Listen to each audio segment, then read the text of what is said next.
The Nashville Predators are one of the hottest teams in the National Hockey League right now, one of the few teams that is very disappointed by this extended holiday break. And Kimmel, the co-host of Locked On Predators, joins us to talk about her team's success in recent weeks and how they're going to hopefully continue it.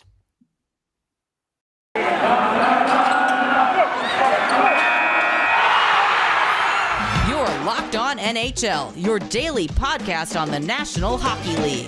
Part of the Locked On Podcast Network, your team every day.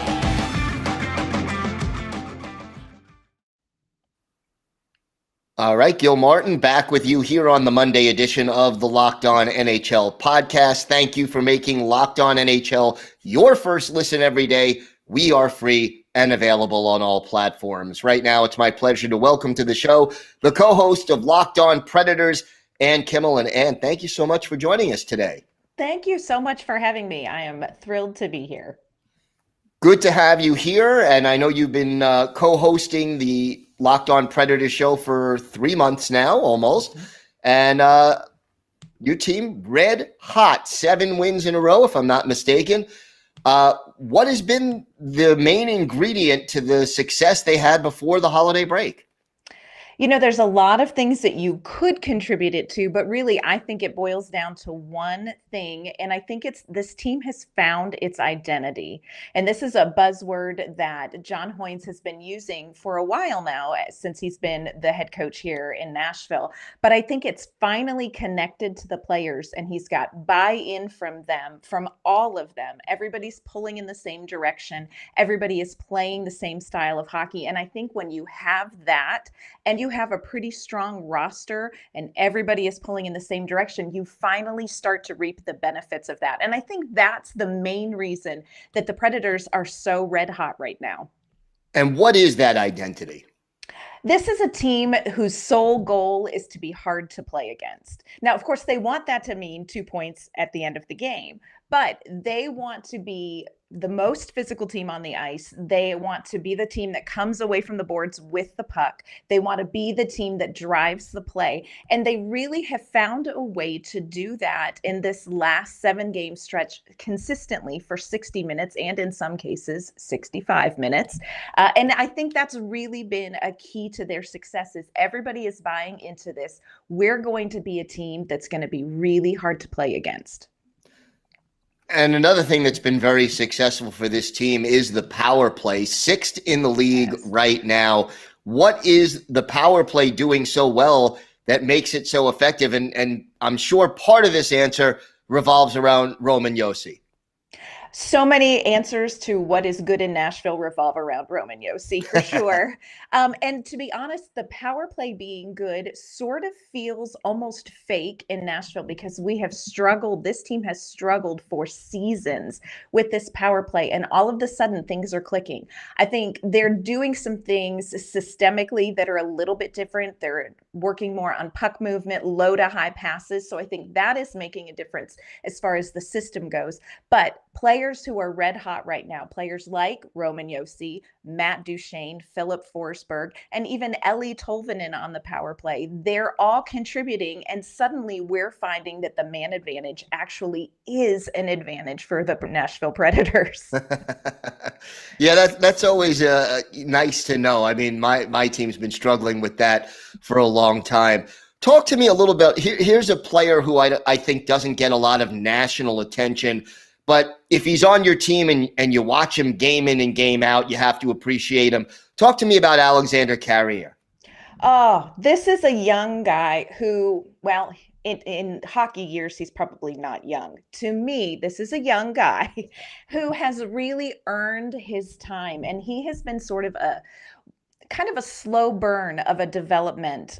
He has been with the team and with the Predators organization and in the Milwaukee Admirals system for years. And finally last year sort of came in and really found his spot. And over the offseason and through training camp, everybody really noticed this is a young man who you can see his development. You can see his growth very obviously. And that's continued through this season. He has not had necessarily the easiest time. He has been fluctuated in defensive pairings. Sometimes he's with Roman Josi. And when you play with Roman Josi, it's a little bit different than playing with just anyone else. So he's had to adjust his game. Now he's paired more often with Matthias Ekholm, which frees him up to do a little bit more offensively. And really, we've just been able to see Carrier grow his game through this season, and the team is delighted with what they're seeing out of him. No team wins 7 in a row without outstanding goaltending. Talk to me about the contributions of Jussi Saros.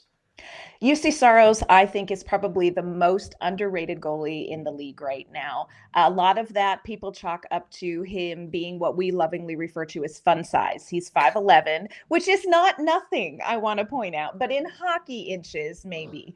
But Jussi Saros has been red hot. He earned the starting job last season from now retired Pekka Rinne and has consistently proven why he is ready to lead this team. Even though people say you have to be 6'2", 6'3", 6'4" to be a successful goaltender, Jussi Saros can cover the 6'4" net in the NHL as well as any other goalie. He is efficient in goal. He sees the puck really, really well, and he's been red hot for the Nashville Predators. What is one area that has you concerned about this team, even now on a 7-game winning streak?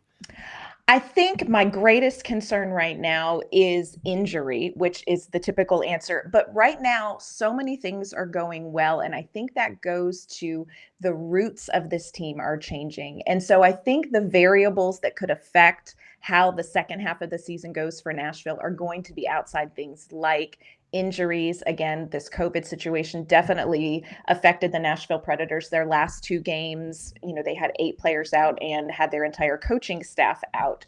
So I think there are outside factors that really could affect the team, most of them being things like injury. If they continue to buy into this identity that John Hynes has built into this team, I think they could continue to have a really exciting second half of this season. Give me one player who, casual fans of the National Hockey League or people who don't concentrate on the Nashville Predators, give me one player who's been a key to their success that maybe a lot of people don't know. I have the great player for that question. His name is Tanner Jeannot. Tanner Jeannot is a young man. He was undrafted in any league and worked his way into a spot in Milwaukee, and under Carl Taylor, who is the coach of the Milwaukee Admirals, really saw something in Tanner Jeannot and worked with him. And his game right now is one of the most exciting to watch here in Nashville. He is definitely someone who has helped this team establish their identity. He has no problem playing physically. As a matter of fact, he wouldn't know what to do if he couldn't play physically. But he also has produced offensively. So he's this really exciting young combination of a physical player who also has some offensive finesse and who really is excited to be playing in the NHL, and he is making the very most of his opportunities. So this is a name that I think will become more familiar across the league as the season goes on. All right. And why don't you tell our listeners and our viewers where they could find your podcast and where they could find you on social media? You can find our podcast at LO_Predators, and you can find me on Twitter at ANK_Mama on Ice. All right. Ann Kimmel, thank you so much for joining us, and good luck to you and the Predators the rest of the way. Thanks so much.